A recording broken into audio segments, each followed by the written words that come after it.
But yes, and in fact, if anything, we're being conservative there. The industry could drop customers a lot faster than what I'm predicting. So, I'm sorry, this is a stupid question, but in this all-in-retail scenario, this is the first time that I can remember thinking about purchasing the ISPs. We keep talking about the capital cost, but is that included in this as far as? yes, that's actually included in the capital. So yes, Okay. yes, and there's a slide coming up on that Okay. again. So yeah, but yeah,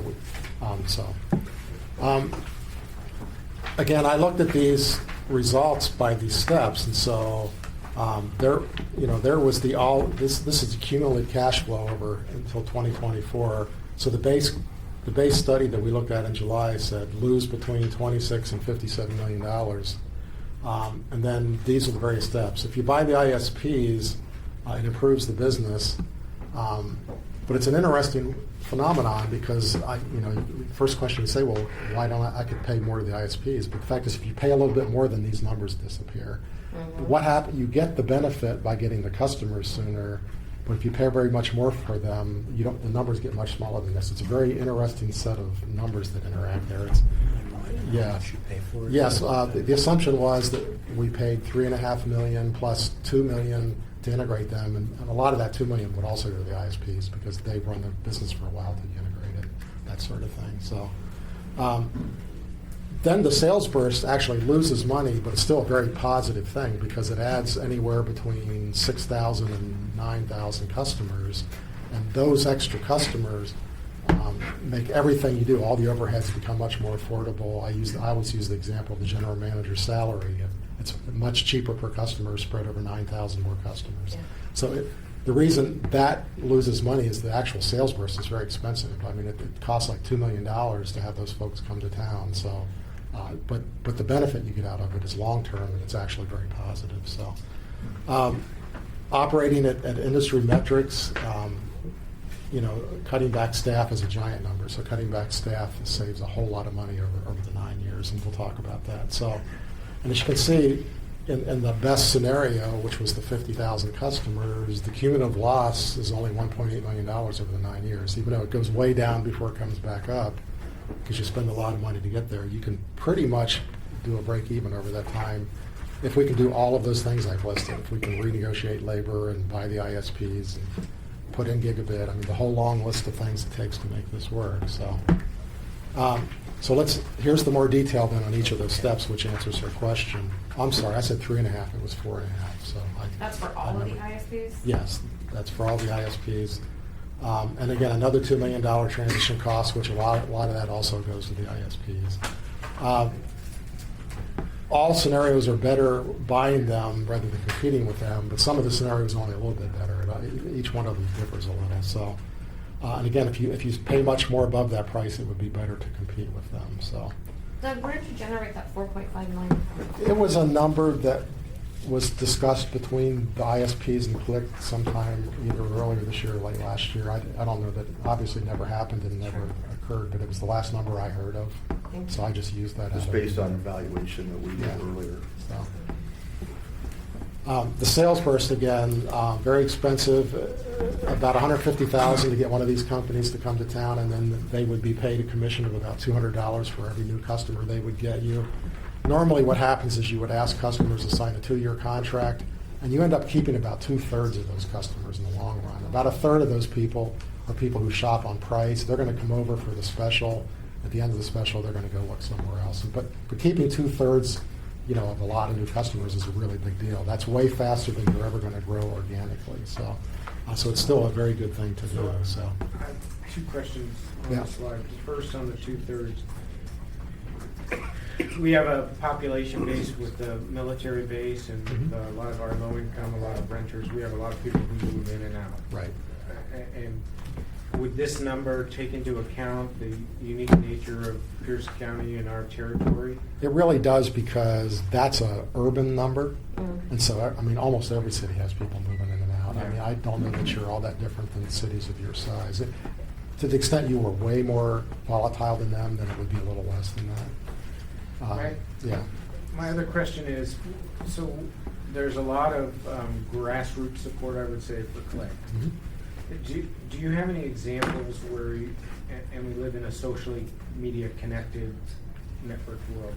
Do you have any examples in terms of marketing and signing people up where there's been a friends of group or a grassroots where neighbors sign up neighbors and friends kind of get into the game? And do you have any Almost examples? everybody I know has tried that, and it's not been very successful. It gets you a few people just don't go out of their way to do it, no matter what you give them as a prize for that or an incentive for it.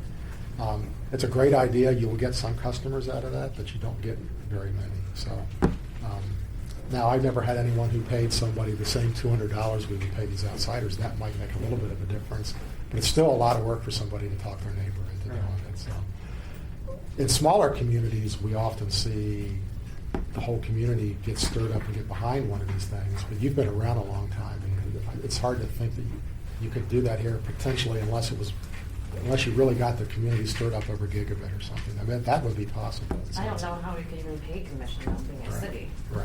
So, Right. There's all those kind of issues. I mean, could you give your customers $200 checks? yeah, no. Right. Operating at industry metrics. Again, if you recall last time, or maybe 2 times ago when we met, I talked about comparing you to a lot of other systems I have are around the same size as you. So there's quite a few other municipalities in your same size who are in the triple play business. And so what I just did there was to look at how they have their workforces structured. And in doing that, and again, this isn't very detailed, but it reduces a net of 12 to 16 full-time equivalents. It actually adds some new people in doing that also. It adds 6 new salespeople.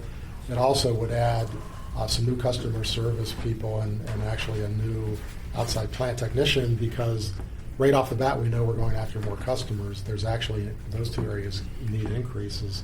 But overall, that's a net reduction of 5 to 9 in the 2 scenarios, which is 7 non-represented and actually it's 12 to 16. And it's 5 to 9 represented and 7 non-represented. And so And those are spread out throughout the organization? Where are most of those folks? What are they doing? Several, at least a couple of the non-represented would be a collapsing of the reporting structure. So several group supervisors would go away. So their groups would just report up the chain to somebody else. So that got rid of 3 or 4. The others were just looking at the number of people I don't know how specific you want to get to this. So Yeah. the original slide here had very specific Yeah. assumptions, but we didn't really want to Yeah. advertise that because we didn't want to cause stress to the employees any more than this already has. Okay. So we're keeping it kind of high level. But the answer is, I mean, it's a real detailed analysis. So, I mean, outsourcing is a whole different thing. Then outsourcing says, is there are functions that the business does today that you might be able to buy more cheaply outside? And the answer is yes, but that's a relatively new thing. In the telecom industry, when you started this business, these opportunities to outsource were probably not there. There's been such a growth of new companies in the market that outsource things that there's sort of an outsourcing market has developed. And so a lot of the things that you do as a function, a lot of your peers, I mean, including commercial cable companies, sort of, not the giant guys, but the mid-sized cable companies now outsource a lot of these functions. And because they can. Years ago, they couldn't outsource them. So that's simply a change in the way the market works. So there's opportunities there to look at some of the group functions you do and finding ways that you can outsource them cheaper, because the outsourced companies have economy of scale. Sure. So if you go to a network operations center where they monitor your network and they monitor 100 networks, it's far cheaper per network to monitor them, that sort of thing. So that again, that reduced 22 to 23 full time, and that was 19 to 20 represented and 3 non-represented. So that's the really big dollar one, and you can see that's $9 to $12 million of improvement. So. And you're And that's offsource. I mean, that's offset by the new money you spend outsource. That savings is net of what you spend. So. And your outsourcing is not, what's the term? customer service? No, absolutely Because- not. No, the people who interface with customers, being both the technicians in the truck and the customer service, absolutely not outsourced. Yeah. So these are all That's the thing these are that back people office functions. Like the best. Right. So. And that's what your reputation is being good at that. That's definitely, you could outsource that, but I don't actually recommend anyone outsource that. So that's never been on my list of good ideas. So.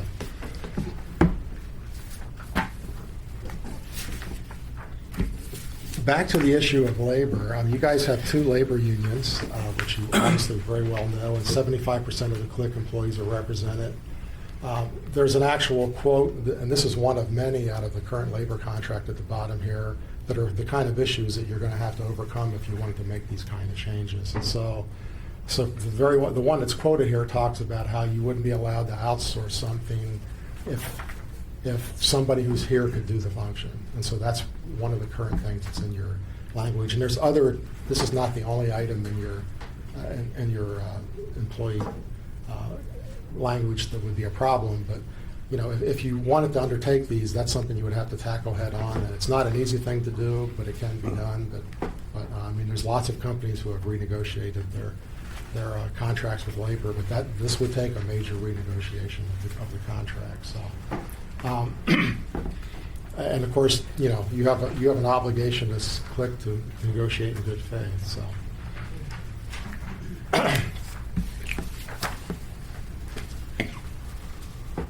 Some of the risks and uncertainties, which we were asked to rate these, obviously, if you're going to buy the ISPs, it can only make sense if it's at a good price. Otherwise, you just go ahead and compete with them.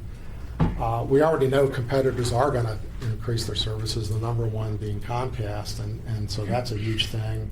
And then, as I just mentioned earlier, the Comcast Quad Play, where they're now offering all the home security and those other services.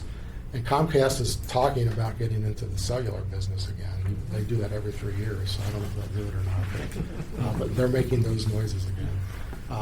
And so, so the fact is that, what your competitors are doing is not at all static in this market now with the CenturyLink announcement. So rate increases need to be consistent, and, we're going to keep on seeing the cable TV churn no matter what you do. I don't believe there's any way to fix that in the long term. I don't think anybody has a way to fix that. So, of course, there's a legal risk. Anytime you talk about making changes this big, the business could be sued.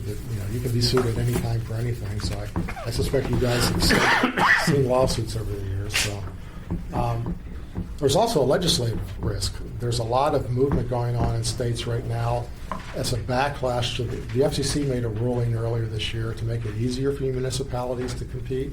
So now there's a legislative backlash to try to fight back against that rule. So I don't know that that's going on here in this state, but it's gone on in this state in the past. And so I wouldn't be surprised that there's not legislators looking at that. So, there's certainly similar rules in the state. The PUDs, the public utility districts, all the rural power, all have a non-compete rule that actually makes them have a wholesale business very much like yours. So, of course, there's the political risk, pushback from the ISPs, pushback from the public. I mean, I think you're all very aware of that, and that's probably why we're here today. I just want to touch on the RCW 54-16-330. So currently, and you may already know this, but currently the public utility districts are not allowed to provide retail services. And my understanding is that at the time that law was passed, CLIC had already existed, so we were kind of carved out. But we're listing this as a risk because the thought is if we were to sort of get into another product line in the retail side of the internet, there could be a test of that, and they could easily add municipalities to this law. So just wanted to highlight that. Sorry again. And this is going on in every state. I mean, that's a really big battle currently. So. Isn't there a national discussion around broadband, though, being really a necessary service? Yes, but it's a big battle in the courts between federal rights and state rights right now. So the FCC passed a rule allowing Chattanooga and Wilson, North Carolina, to compete outside of their territory, which basically preempted the state laws that were prohibiting them. and everyone's read that order, meaning all state prohibitions against municipalities are overturned. Of course, it was instantly appealed. So, and the appeal is based upon state rights versus federal rights. Does the FCC even have a right to overturn a state prohibition? So we'll just have to see how those appeals play out. The answer is if those appeals play out, that risk is going to get lower. So if that appeal's lost, that risk gets a lot higher. So, yeah. In fact, the PUDs think that they're going to be allowed to do retail if that appeal wins. So they're hoping for that for some reason. So anyhow, that's my best all-in scenario. You know, in summary, it goes very far into the hole because of the capital spending, but by the end of the very best scenario, it almost breaks even over 9 years, and in the worst scenario, it still loses $20 million over the 9 years. So, and I'm starting to think because of CenturyLink entering the market, it's going to be awfully hard to achieve the best scenario. I mean, that just makes that feel a lot less likely. So. And if I were to redo the model and would factor them in, I think it's going to look more like the low scenario. So it looks like that would be very hard to get to work. Not impossible, but the CenturyLink announcement does change things. So. Yeah, I don't know if that's clear, but Doug built these models prior to us learning about CenturyLink. Okay. Yeah, we were reviewing Sure, these, thank and you. we were reviewing these, and he goes, "Oh yeah, CenturyLink's coming." Like, oh great. All right. So. You said be creative, so I said, look at other ideas, and I actually looked at a lot of other ideas. Most of them were dreadful. For example, I looked at give everybody in town the fastest internet we can for $25. Lost $100 million. So I didn't bring that one. I didn't bring that here because it was terrible. I thought you wouldn't like that answer. So I looked at a lot of other creative options. The one that was probably of the most interest was one that I was actually specifically suggested to look at, which was, let's upgrade the network to gigabit and give everybody a reasonably priced gigabit product. Let's just make gigabit the only data product we have on our network, and make it cheap. And so, in fact, I believe that you might have suggested that to me, didn't you? Somebody did. So. Well, I think I suggested a version of it. Okay. So what I came up with was a $45 gigabit product. That's actually $39 plus the modem. That would be your only data product. I mean, I think it would be wildly successful. Obviously, that's a cheap product, but it takes a lot of money. It takes $25 to $26 million next year to make that upgrade. I also am not 100% sure that your networks are capable of doing that. We absolutely know you can do the gigabit for a few thousand people, but when I asked the vendors about doing it for everybody, they kind of choked. They went, "Well, you're the first cable company to ask us that. We don't know." So there are some technical issues there, but it probably can be done. Maybe not immediately, but but there is that technical issue. And this scenario can break even for about a $6 million a year subsidy. So if we dump $50 million into it, this thing could break even. In fact, this is probably the one option I gave you that could compete back against what CenturyLink is bringing to town. But $50 million, $54 million is a whole lot of money to lay on the line to do it. So. So that was of all the crazy ones I looked at, this was the least crazy. It's like, well, it's $50 million, but look what you get out of it. So, and as you can see, both in the high and low, they both start getting pretty good looking after 9 years. You're getting 40 to 50,000 data customers, but when you have a product that good and that cheap, you very well might get them. So. And I don't really know, or I don't think that Comcast and CenturyLink would come down to that price and match you. They would fight you in other ways, but they could. But anyhow, the fact is, it's the big red numbers at the bottom that just make this a very hard to tackle thing because it takes a whole lot of money to get there. So. I also then took a new, fresh look at the wholesale models, wholesale only. Because last time, if you recall, a few of those scenarios got somewhat close to breaking even. And so what I did was also take a fresh look at staffing for those the same sort of things we looked at before. Again, we would continue to operate the network for power purposes and the schools and all that sort of thing, and we would continue to sell to the ISPs. Click would exit the cable TV business. in order to meet these numbers, probably the biggest assumption is at least one of the ISPs would have to get in the cable business, because if you got out of the cable business, they're going to have a hard time doing well, because they get the tie-in with you is actually very important to them, and they get a lot of their sales leads from people who call you first, that sort of thing. So if you're not there anymore, I believe they have a very hard time competing against the triple play with a single play. And so that basically allows them to do triple play too. Yes, At yes. least one of them. Yes, at least one of them did. Of course, maybe they all do it. Maybe they buy your head in. I don't know how they get there, but that's certainly something that I think would be important to make this scenario work. However, even if they grow twice as fast as they're growing right now today, this doesn't reach break even wholesale only, because your only product is what they pay you for the wholesale lines. And so you can see the green and the brown lines here, they never quite get up to zero. And that's them growing, as high as 40,000, 38,000 customers. That still doesn't get you click to break even. And that's after I've now made some new changes, which I'll then discuss, because I've also assumed additional staff reductions on this compared to the last time I showed you. So even with those additional staff changes, it still doesn't get the break even. And we've also added a gigabit product just for them to sell. So in here, that's not nearly as expensive. It's not the 25. It's a very small number, because you're not buying the cable modems at people's houses. They would have to pay for those. So it's actually a much smaller capital number. Well, I'm sorry. That was the old model. I apologize for that. That's the one from July 7th. And then here's how it changes. You can see in the best scenario of 40,000 customers, this does get above break even, but it still has a negative cash flow. So no, it doesn't. It's 10.4 million. My memory since I looked at this yesterday is poor. But the big change here is the number of employees. So this is now down to between 26 and 27 employees initially.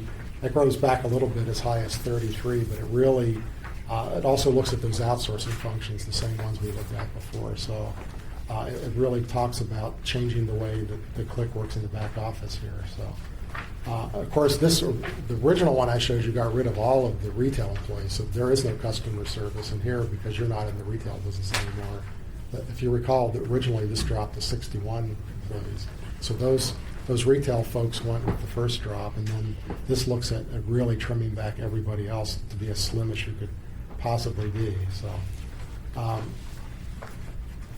and here's how we get there. It was a big loser before, $23 to $46 million. The gigabit upgrade makes an improvement a little bit. If they don't sell much, it's a little bit of a loser, but it probably makes some money. And then the two types of staff cuts, which are very significant, from 61 down to 27, are what really makes this have any chance to work whatsoever. Again, in order to get that $10.4 million number, they've got to get to 40,000 customers. So that's the big unknown in this one, is can they do that? So. They would probably, I'm projecting they would, get 1,500 to 2,200 gigabit customers. It only cost a little bit under $2 million to make that upgrade, and I've assumed the wholesale rate to them of $40, and they could sell it for whatever they could above that. And again, very significant staff cuts. It reduces 39 to 40 full-time equivalent people to get down to those numbers. So. It only adds back 7 through growth over time. I'm sorry, Doug, back on page 30, there was a capital investment for the wholesale scenario. That was just for the gigabit upgrade. Oh, that one? Yes. Yes, there's an annual, even under the wholesale, most of that capital just goes to keeping the network running every year. There's about a $2.5 million a year annual capital budget just to keep the network in good shape. So that's capital investment. Yeah, just working on the cables outside to keep them in good shape. So, and the gigabit upgrade on that was a cost under $2 million. It was under $2 million because we would just put in the gigabit core, and then the ISPs would actually buy the gigabit modems, which are very expensive. And So- the adjustment to the wholesale rate to take that into account. Right. So that's routine O&M, essentially, Yes. capital investment. Yeah. So if we look back at of your other scenarios Uh-huh. of capital investment, like the all-in scenarios, Uh-huh. and can we subtract that, what would otherwise be required for routine? Sort of, Maintenance? except that this is what would be required if all you did was service the ISPs versus earlier, the number would be bigger because you also have to continue to support cable TV. So the main support number is bigger in the all-in number. It's about $2 million a year for wholesale. It's about $3 million or $3.5 million a year if you're still in the cable TV business. Okay. So just because there's more things to do with the network to keep cable TV working. Okay. So, but those are pretty steady across the time, and they're actually very much historical. I mean, that's sort of what you've been spending. So if you wholesale to an ISP and they were providing cable, TV, then those upgrades would be their responsibility? Most of those would be there, because a lot of those upgrades are to the head end and that sort of thing. So it's, yes, so those would be their responsibility. So that included buying new set-top boxes and upgrading the head end, and those would all shift to them. So.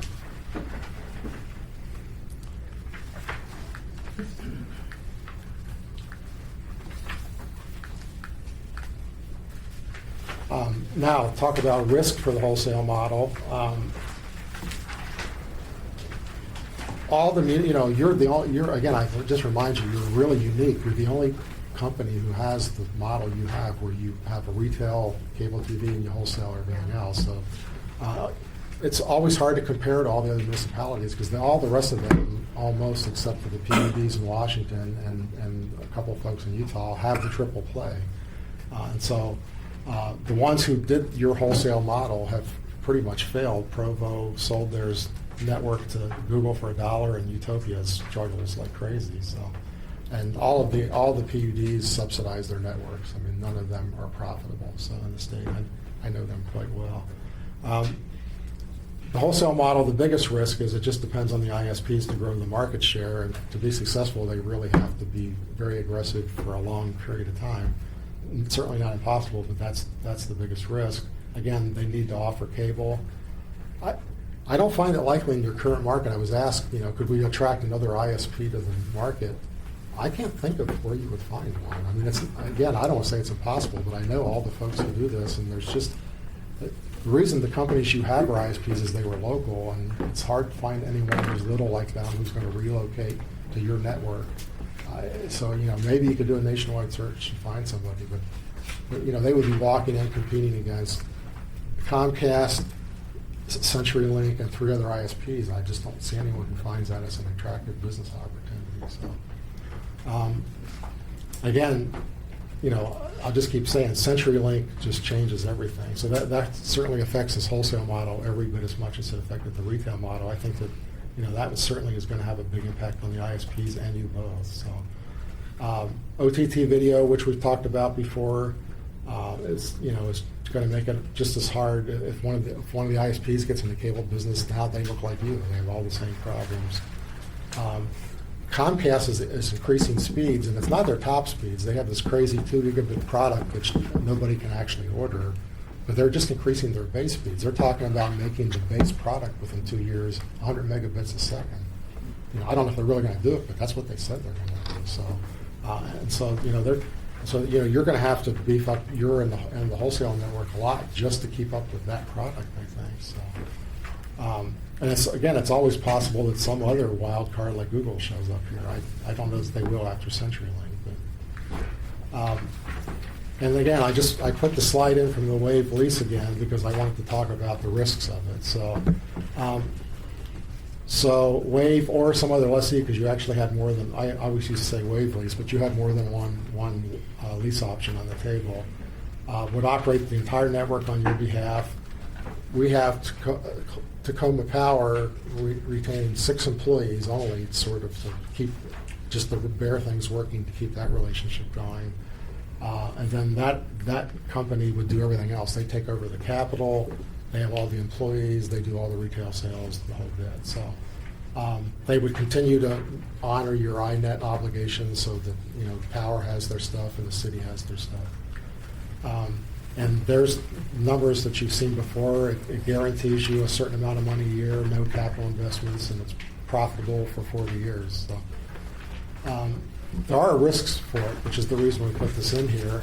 Certainly, you could make a deal with a lessee who doesn't meet their obligations. You know, I mean, Provo tried to lease their network to one of their ISPs, and after 2 years, the ISP couldn't make the payments and gave the network back. And so, because the issue there wasn't that the ISP couldn't be successful, but they didn't have enough money to make the needed capital investments, and so that was a problem. So, and so that, you know, it's just and you know, 40 years is a long time. I mean, you know, Wave could go under in 40 years. Anybody can go under in 40 years. So that's certainly a risk that you face. And so, you know, the way to handle most of those risks is to, you know, have a really strong lease agreement. And so, you know, that's the best that you can do to fight those kind of issues. It's kind of hard to talk about a 40-year agreement for anything in the telecom business. That's the longest number I've ever heard. So, yeah. This is a financial comparison between all of the best all-in. The orange one at the top is the lease. And then the solid ones are the wholesale, and I guess the green ones are the wholesale, and the brown ones are the all-in. As you can see, the very best options, the dotted lines, start approaching the lease over time, but you know, that was sort of before I factored CenturyLink into it. I don't know that it would be as bad as the solid lines, but it's going to be somewhere between those two. So, you know, to me, at least, again, I'm a financial guy. I'm here telling you financially, it's pretty obvious the lease is still the best financial option. So, and then funding, again, is an issue. So, again, how do you pay for this thing? Because all the scenarios go into the hole for a while before they get positive, except the lease. So again, do you continue to have the power pay for it when you've been advised that's probably not a good idea? General fund, some sort of bonding. So there's some issues about how to pay for any of those other options. Just a side note here, the ISPs have asked for, I believe it's on your table, a 30-month non-compete provision. I just wanted to point out that if you do that, all of the scenarios on that board just get much worse because we delay for 2 to 2.5 years, which means you continue to lose cable customers during that 2.5 years. You exit the 2.5 years in a much worse position than you are today. Again, those would only apply to the all-in. That would only apply to the all-in. Obviously, if you get out of the cable business with the wholesale, then obviously that's not there, right? Yes, sir. So anyhow, to me, if you're going to accept the delay, then you really have to talk about one of the other options. I mean, I think that takes the all-in off the table if you accept the delay. I don't see you being strong enough 2.5 years from now. By then, CenturyLink would have been in business for 2 years. You'll never be able to succeed if you start 2.5 years from now. So, again, I just want to point out, all these models include assuming that the current rate case is in there, but currently, why that's being delayed, that's causing $206,000 a month, lower than what all of those charts show. So, not a whole lot of money if it doesn't delay too long, but eventually that becomes a real number. So that raises the question on the all-in models. Were you assuming sort of standard market rates for all the services? No, actually, or the rates that we had been proposing with our stuff, our rates basically, click rates. No, when you go to the all-in, what we've considered is that you would do a bundle discount, and so that essentially takes about, I forget the exact number, but it takes about 20% off the cable rates. Okay, got it. So, But the revenue assumptions in the model assume all those rate increases are. yes, it doesn't assume all the rate increases are in there. Okay. So, but of course, because of the bundling discount, in the future the rate increases are smaller because we actually cut cable rates, and then you start up again. So, Right. Okay. Thanks. Summary: CenturyLink will negatively impact all the retail projections. You have a lot of hurdles to overcome if you wanted to make the retail work. Number one being labor. finding the capital, particularly for the gigabit upgrade, how to fund the shortfall, timely rate increases, and selling against stiff competition. The wholesale scenarios require the ISPs to do better than today, and again, with CenturyLink entering the market. So from the financial perspective, the lease is still the best option. But I've told you that before, and you're probably tired of me saying that.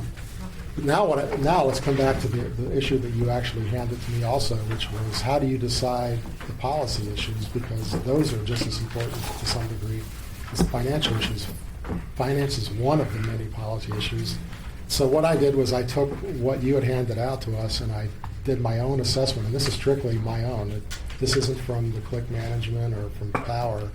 And I just said, how would I rate these? And so what I actually did was I took all of these items on the left, which is what were on your list of policy objectives, and underneath of those, do we have a handout? Yeah, they have the. This handout, I actually broke those into Yeah. more components, and then I rated each one of those with either a yes or a no, or in some cases a maybe.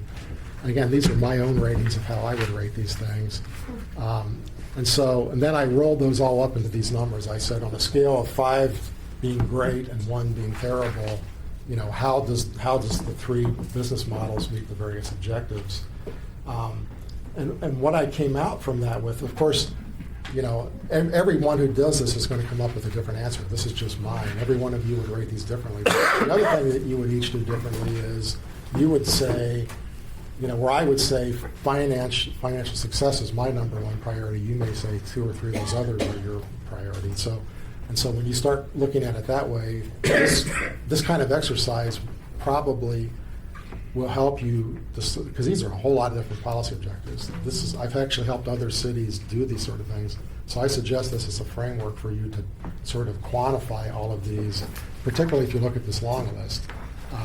But only each of you can then decide how to weight those. Even though you come up with this chart here, if you think that competition and holding down rates is the number 1 thing, then you'll get a different answer from somebody who thinks one of the others is the most important thing. But still, I think it gives you a way to judge the rates, and so I hope this answers why you're doing it, and so I think that's an important thing to come back and do. So I focus my whole presentation now on just on the financial line, because that's what you hired me to do. But I took a shot at answering this before you, if that helps. So I think that's the end. Yes. So there are a couple of important issues hanging. The council adoption of the cable TV rate increase, that, as we said, that was put on hold, and it was a 17% increase, and it's going to have a very significant impact on Click's budget this biennium. So it's not clear what the path forward is for that, whether we should be bringing it forward or not again. But the numbers were shown earlier in the presentation. And then I believe there's still this decision about on the contracts with the ISPs. And then the ultimate decision about which Click business model to pursue. And those are decisions for the board and council. And we're probably stating the obvious, but we just want to remind folks that those things are still out there. I would just say on the rates, that's totally driven by programming costs on the cable TV side. So to the extent that we remain in cable TV, even for some period of time, we really need to recover those costs. And the idea that the outcome of this third decision somehow affects the first one, there's really not much of a linkage there. So that's a discussion with the committee, since it's the committee that held it up. Yeah. I mean, really, that's the body that needs to make that determination on how that moves forward. Right. What committee? It's the Government performance. Government Performance Committee. Yeah. The TV rate increases? Yeah, so we forwarded The on board to the passed council. it. Yeah, got it. And it went to the committee, and the committee said, hold on, because we've got this decision about Click. They didn't want to make a rate Do decision. we know what their time frame is? We don't have one. Who's the chair? I'd love to contact them. It changes. Honored. I think it might be longer. Yeah. My question for I have to go back now. You talked about the ability in one of these, I think it was the all-in as far as financial, I understand you have the legislative risk of us using public funds and some of that mitigation. So when we say you have to go to general government, excuse my ignorance, but if it's on their budget and it's on the general government, the general fund, that means they assume in the general fund all the personnel costs, all the capital costs, everything. It kind of comes out of our financials into the general fund financials. That would be one model, I suppose, but I think maybe what Doug was referring to was one where that fund is used to cover the deficits. I mean, to the extent that the revenues from the telecom are covering a portion of it, that's fine. But the legal funding is basically, you really shouldn't be using electric revenues. I agree. So that means the city council would have to just supplant that basically from their general fund. Right. And we realize that's not going to be a very popular. No, I know, but it is what it is. Yeah. Okay. So,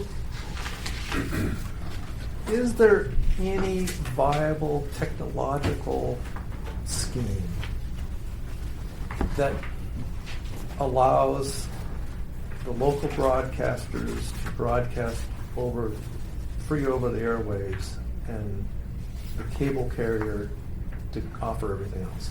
So you don't have to pay the silly broadcasting. There actually is not. The FCC rules have something called must carry, Right. and you must carry those. So, There so is they would absolutely- require a change in But- the FCC rules. Yeah. You Yes. must carry, they can't charge you, No. right? Yes, but You have to provide the pipe, but if they choose to require you to do that, they can't. yeah, charge you. they could. It's actually up to them whether they want to let us do that for free or let us out of the obligation. They don't want to let you out of the obligation. Right. They have all the power in this. The FCC is looking at that. They're actually considering Right. changing that to some degree because it's becoming a huge burden. 5 years ago, those were all free. They didn't charge anything. I know. And now it's getting up to $2 per channel per year, and they're talking about it going to 4 or 5. I mean, And so is my it's carry-on becoming bag, huge. but the market is what the market is, right? Right. So, but if I understand your question right, isn't the answer to that and a high def antenna?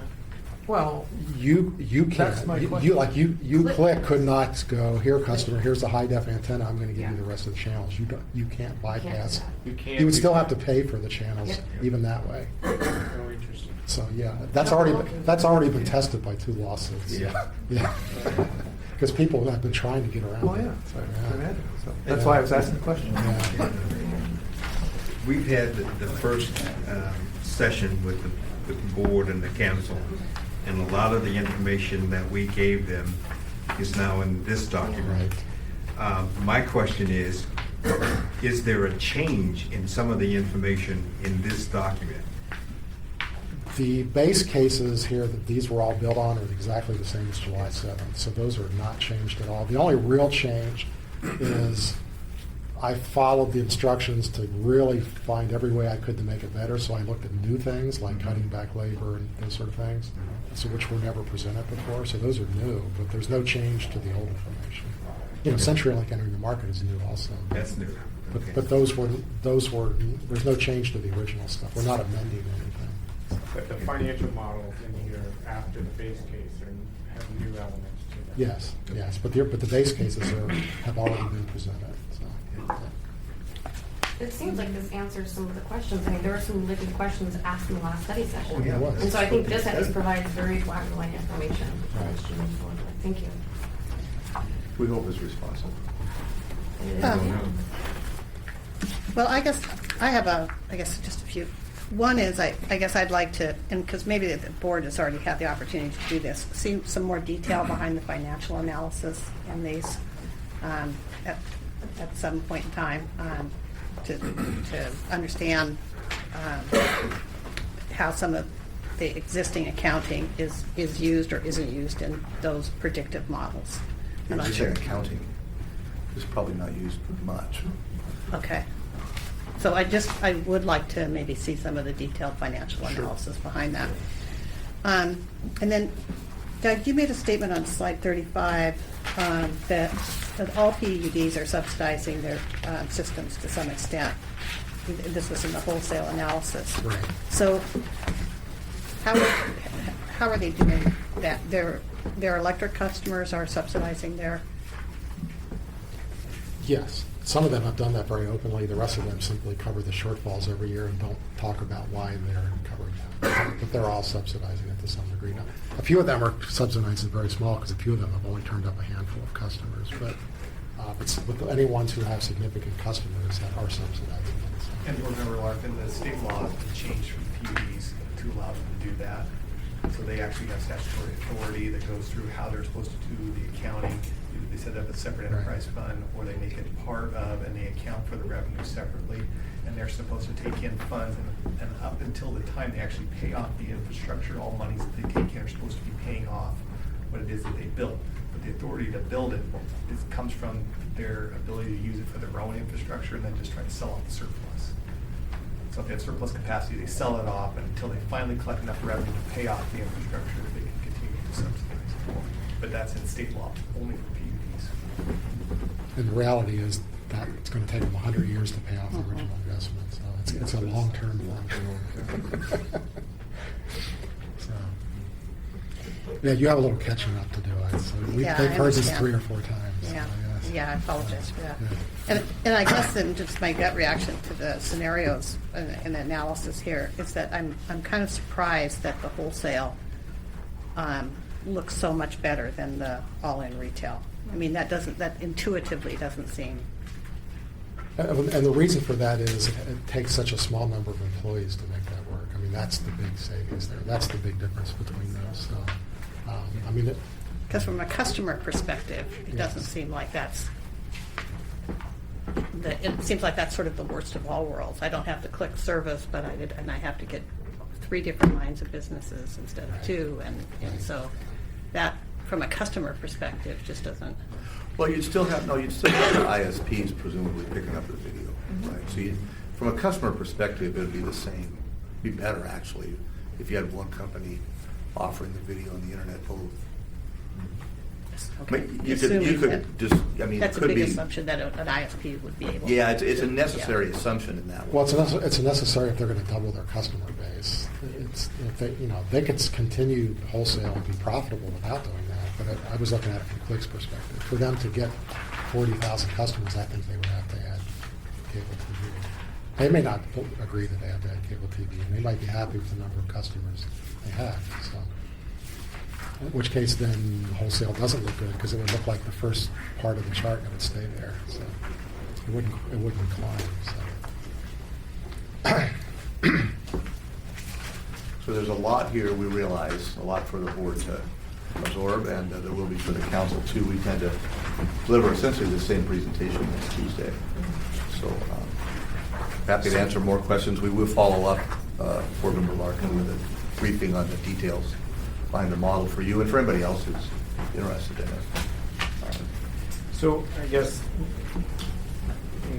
so on page 24, the all in included it. And the mayor, we had a little bit of a conversation about this with the mayor. And I guess if I communicated this, I think I was trying to communicate something else, but so I'll do that now. I just wonder if there isn't a version of this where, because your first analysis, and I've taken some of your first analysis of $6 million investment to allow gigabit availability with a small number of customers taking it, given your statement, or I think you were saying that if you have 2 price points, almost 80% of the people will always take the smaller price point, right? Right. So if you had gigabit and then you have 50 and 20 and 100 megabits, people are going to buy the lower price. So I just, from a competitive, I just wonder if there's a sweet spot where we invest the smaller amount in gigabit. We charge people $75 the price, and then we move up our speeds for the 80% of the people, and so we advertise speeds that are higher at the same price point, and kind of narrow the band so that speeds are starting at, rather than starting at 6 megabits, they're starting at 25, or maybe they're starting at 50 or something like that. And the majority of people are really happy because they're getting more speed at the same price. And those people who really want gigabit, get gigabit. We get to tout the fact that we're selling gigabit. We can do it for businesses as well. So it seems like I'm wondering if there's, given all the other pieces that you've put into here, Like a hybrid? well, it's just. Well, yeah, the all-in really assumes that. The all-in assumes that you have a gigabit product and that you have all those other products as well. And without saying it, I would have assumed that you're going to keep the speeds competitive. I'm certainly not assuming you would stay at today's speeds. You're going to have to keep up with Comcast Okay, so speeds. your revised all-in base case assumes. It doesn't say that, but it certainly assumes, yeah, it does have a gigabit in it. And it Okay. also assumes that your base speeds over time will have to stay competitive. So. And And so we should gigabit- add that to the slide. Gigabit at like 75? I have to go back and look, I think so. Yeah, Something like that. yeah. That was in your prior. Right. Yeah. And that was in before, yeah. So that's basically what the all-in does, so it does just that. Okay. Because okay. it says 45 here. Well, no, that's the only product. That's what I'm getting. Oh. But back in the, okay, back in the right. best all-in, that It's has a still all-in. gigabit. in it. Okay. Right. Okay. And I didn't say it, but I've always assumed that if you're going to get in triple play, that you're going to make your other speeds competitive. You're not going to have a 6 megabit product 5 years from now. Uh-huh. It'll be 40 or something, that's a minimum. Because when Comcast goes faster, you'll have it. At the end of the day, the customers are likely to have similar services from each of the provider of those services. Sure. Otherwise, those providers won't stay in business. Right. So you're going to have to match with the others, whoever they are providing at least eventually. You have an interesting niche here, because currently you're actually competing against DSL. You're not competing against Comcast right now. You're competing. Sorry. You're competing against the cheapest product in the market, and your product is faster than that. I mean, you actually have a very competitive product for the lower part of the market. But CenturyLink is liable to get rid of that product. As they're putting in fiber, they might discontinue that. Then you'd be the only low-cost provider. But then anyone who wants speeds will go to somebody else. So it's going to be a very interesting future thing that you do with speeds. So, speeds are now the new battleground. I mean, Yeah. that's where the ISPs are fighting each other. Well, assume that Elway's pulled too. I don't know if that really. Right. Well, 85% of the residents surveyed were satisfied with their Yeah, they're speed. happy Now, with that's it. today. Yeah, that's true. But if somebody else is going to give them 5 times more speed for the same price, they would be Oh, more, sure. they would be more satisfied. I wouldn't. That means my kids can look at cartoons faster. Gaming. All right. Tough. So any other comments? We can't argue with tough love. Great. Thank you for all the time and effort put into this. Yeah, So thank you, Doug. so this, again, there's going to be public dialogue about this. This is not a decision point. This is an information point. And we'll go to city council and engage in the conversation there. So